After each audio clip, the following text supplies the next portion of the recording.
Alright guys, if you're here, congrats. It's awesome that you're trying to learn something new. And before we get into the whole coding of all of this, we got to learn what the hardware is. And the hardware you're going to be working on is called an Arduino.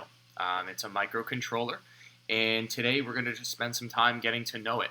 Alright, so you'll see here, you've got me up in the upper left. You've got a live feed down here with the Arduino in the bottom left. And we've got our little tutorial going on where I'm going to be showing you some stuff along the way. So this is called an Arduino Uno, and we're going to get acquainted with some of the features on it so that as we start to talk and I refer to things, you know exactly where on the board I'm discussing. So first of all, notice this little black box in the middle of the board itself. This is the microcontroller. Alright, think of it as the brain of the Arduino. So anything that it's going to do, this entire board is built around this little microcontroller right here. All these little silver pins that you see are basically going to be controlled by some other part of the board, and it's going to be our job to kind of figure out how that all works.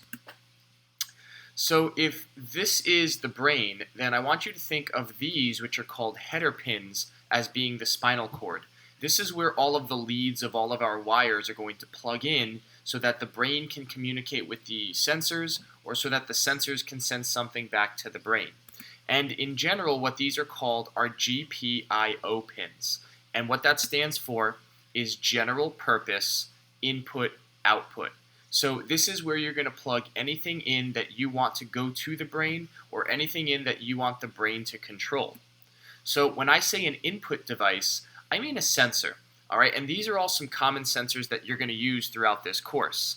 So here we've got an ultrasonic sensor. It's going to be able to measure distance, a potentiometer, which can measure the degree to which you're doing something. We'll have push buttons, an infrared sensor, which is going to detect your presence, temperature sensors, and a whole host of other things. Just use your imagination and we'll try to work it out for you. But these are going to be your inputs, and they're going to plug in with what's called jumper wires right into these GPIO pins. Okay, you're also going to have some output devices, so things that you're going to want to have do something as a result of what the Arduino tells it. So these are going to be things like LCD screens, types of LEDs, which are light bulbs. You're going to have buzzers and motors and, again, some other types of things that you can think of. I'll eventually show you how to use relays, which means you can control anything that's hooked up to electricity. So not all of these header pins are the same. There's a big difference between what's called a digital pin and an analog pin, and we're going to get comfortable with what those things mean momentarily. Okay, so if we take a look at our digital header pin rail up at the top, you're going to notice off to the right hand side here, it starts with the number 0. Get used to that idea, because a lot of times in coding, we'll start counting at 0, not at 1. And you'll see right across the top there are 13, or 0 to 13, so a total of 14 digital header pins on our Arduino. So what does digital mean? Well, digital is basically on or off. Now I'm oversimplifying this, and there's definitely a much more technologically sound explanation to this, but for our purposes, think of it as turning on or turning off a light bulb, or the radio, okay? Now, as far as the Arduino is concerned, when it's off, 0 volts of electric are going to be on their way, whereas 5 volts are going to be going when it is on. Now, there are 3 different ways you're going to see us refer to this when we are coding our projects. So, off is a 0. So that's sort of like your binary way. Binary means zeros or ones, okay? Another way to say off is low, or false. So conversely, on would be 5 volts, or a 1, or high, or true. So these are kind of all equivalent statements, and you're going to see there's a convention of when to use them. But essentially, those digital pins here at the top of our Arduino, those are going to be where we can turn something on or tell if something is on or off. Okay? Now, I want to point out that pin 0 and pin 1 are something that you don't really want to use on a regular basis. So you're going to see that there's a little TX and RX, and what that is receive and transmit. And those pins are usually interfaced with your USB cable right over here, which is hooked up to your computer. So a lot of times we just like to leave those empty. There is a way to use them, but it's not the most easy and intuitive thing to do. So I just want to point out, so these are the ones you don't want to use, but you're going to see two little LED bulbs. Right now they're probably not flashing. You'll know to look to there when you're uploading your code to your Arduino. If everything's going well, that receive and transmit light is going to blink, and that's going to let you know that your Arduino and your computer are talking to each other over what's called the serial port. And that serial port, and we'll get into this in a little while, is going to be through that USB cable that's plugged into your Arduino now. Okay. Next, pin 13 is actually hooked up to an onboard LED. So when you plug your Arduino in, you should probably see, and you can see mine right here is on, and I hope you like my little Starbucks plug that I'm using as my pointer this morning because, yes, I am drinking my coffee. I've just had my first couple of sips. Pin 13 actually controls that little onboard LED, so you actually don't even have to hook up any outside hardware, and we could already start to interact with the Arduino, and that's something coming in a later lesson. Okay. LEDs are usually going to be of a variety of colors, and I'm going to teach you how to plug those in and how to hook them up. But if you want to keep it simple, the LED on board is where we're going to start. Now, on the bottom right, you're going to see that we have an analog pin rail.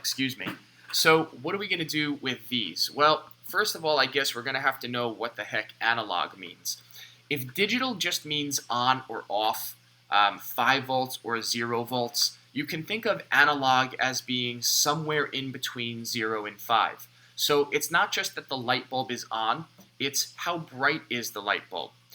It's not that the radio has just been turned on, it's how loud does the volume sound to me. So here we can get a range of readings, and that's actually going to really help us to take sensor data from our environment.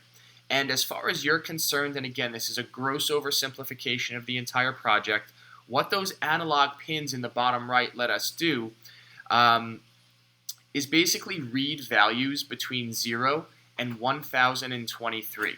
Now, why is it those numbers? There's a bunch of math I can give you which can make a little bit more sense out of it, but I want you to understand that once we start using our sensors, especially our analog sensors, 0 is going to be at the bottom end off, and 1023 is going to be at our bottom end high, and we're going to get some sort of value as a result of that. So what do you want to know about your analog pins? They read some value between 0 and 1023 when we're using our sensors. We'll use the digital pins if we just want to know if something is on fully or off fully. Okay, so if you look back up at your digital rail, you're going to notice that next to some of the pin numbers, there's going to be a little tilde sign, that little squiggly line there. And what that means is pulse width modulation. So you'll see a little PWM written on your board, and it stands for, again, pulse width modulation. So, holy cow, what in the world does that mean? Well, let's keep it simple. All it means is that instead of writing a straight up 0 or a straight up 5 volts out to something, you can actually write somewhere in between.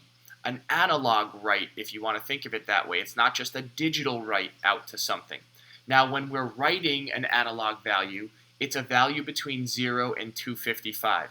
And I'm not going to get into the reason why those numbers change around in this tutorial. I think that's for some later theory-based stuff if you're really looking to get into this. But when you want to, let's say, turn on and fade an LED bulb, if you want to turn something on and control maybe a fan, but you don't want it to be at full speed, you could use one of these PWM pins, and you can send a value between 0 and 255 and turn it on somewhere between off and full blast. And that's something we'll take advantage of. It's going to be some of the first lessons that we do once we start hooking up some hardware into here. One of the neat things we could do is with an RGB LED, red, green, and blue. And it turns out that by mixing a value between 0 and 255 for each of the colors that it's capable of producing, you can essentially produce any color of the rainbow, which is kind of neat. and just honestly, it sounds weird, but you're going to really dig just making a light bulb turn on and off and then being able to control it. Doesn't sound like it makes sense now, but it will, I promise.